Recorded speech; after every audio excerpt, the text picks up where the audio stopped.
3 years to land on the earth. That is the number of years it would take. In the intermediate space, emanated Buddhas placed in the center, spread out a brilliant light that surpasses the fires of the sun and moon. Some Buddhas have bodies streaming with water, others have bodies emitting fire. Sometimes they appear to walk, sometimes they are seated in silence.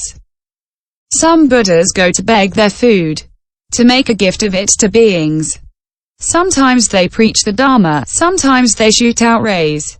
Sometimes they go to visit the 3 bad destinies and the hells of water, the shadows and fire. Their warm breath warms up the cold water, their rays illumine the shadows.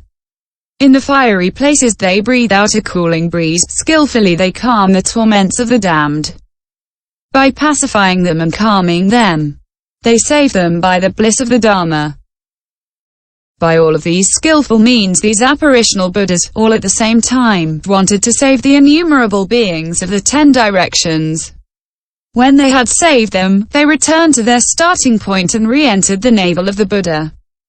Then the Bhagavat coming out of the Suryodaya Samadhi, asked Ananda, "Did you see the power of my Avna during this Samadhi?"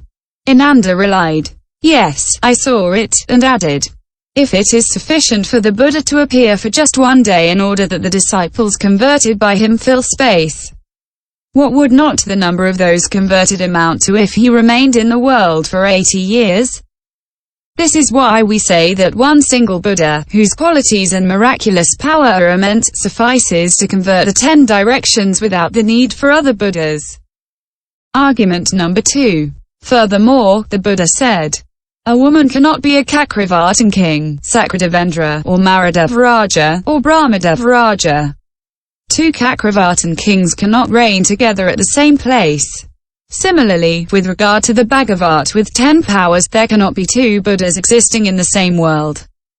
Argument number 3. Finally, the Buddha said and his words are not frivolous that 2 Buddhas do not exist at the same time.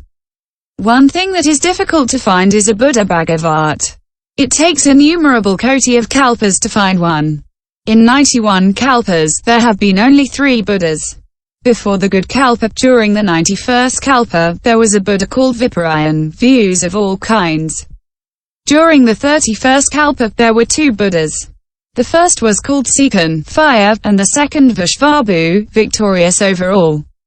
During the good kalpa, there were 4 Buddhas: Krakuchanda, Kanakamuni, Golden Sage, Kasyapa and Sakyamuni.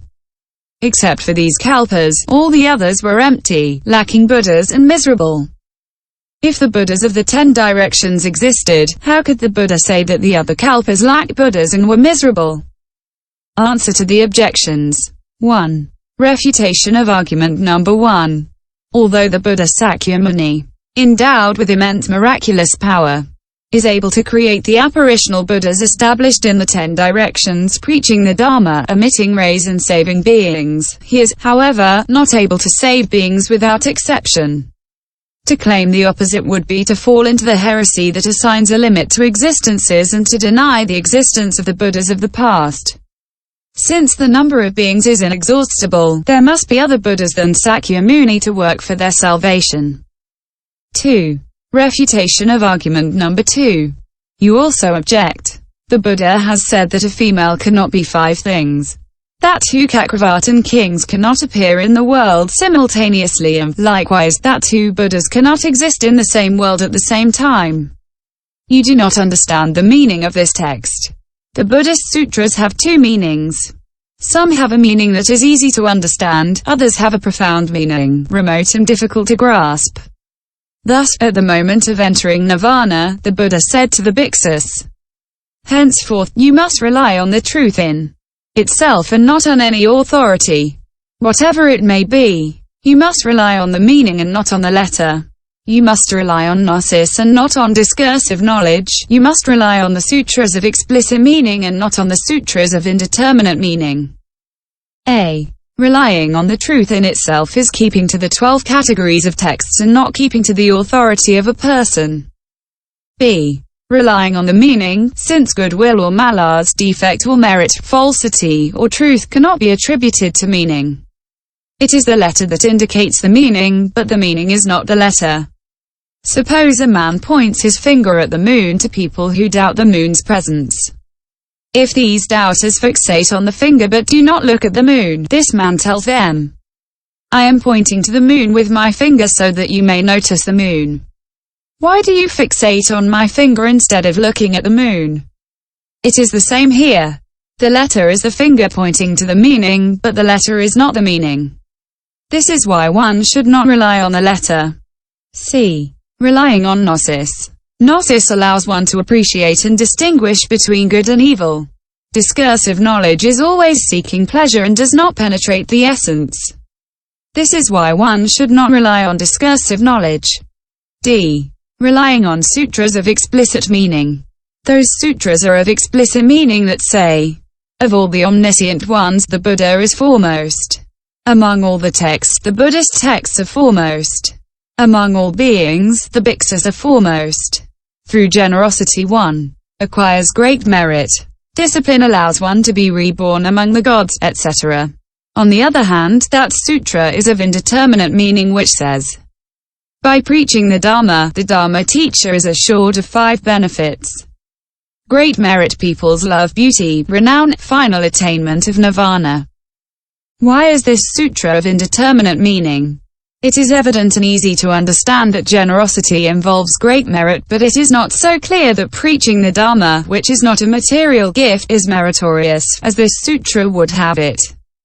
Nevertheless, it is meritorious. For the preacher, by praising generosity in every way, destroys the greed of others and combats his own greed. This is why his preaching is meritorious. But the sutra's allegation, being itself unclear, is called of indeterminate meaning. Many sutras, out of skillful means, say things that seem to be inexact at first sight and which require explanation. Thus, a sutra has said that 2 Buddhas cannot appear together in the same world, but by the same world the sutra does not mean to designate all the universes of the 10 directions. The sutra also says that 2 cakravartin kings are not found in the world together. It does not mean to say that 2 cakravartin kings cannot coexist in the same TreatiseGreat. It says only that 2 cakravartin kings cannot coexist in the same cakravartin.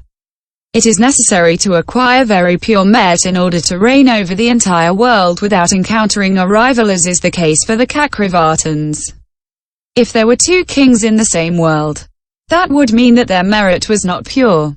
Similarly, although the Buddhas have no feeling of jealousy one against the other, over lifetimes they have accomplished such pure actions that they cannot both appear in the same world.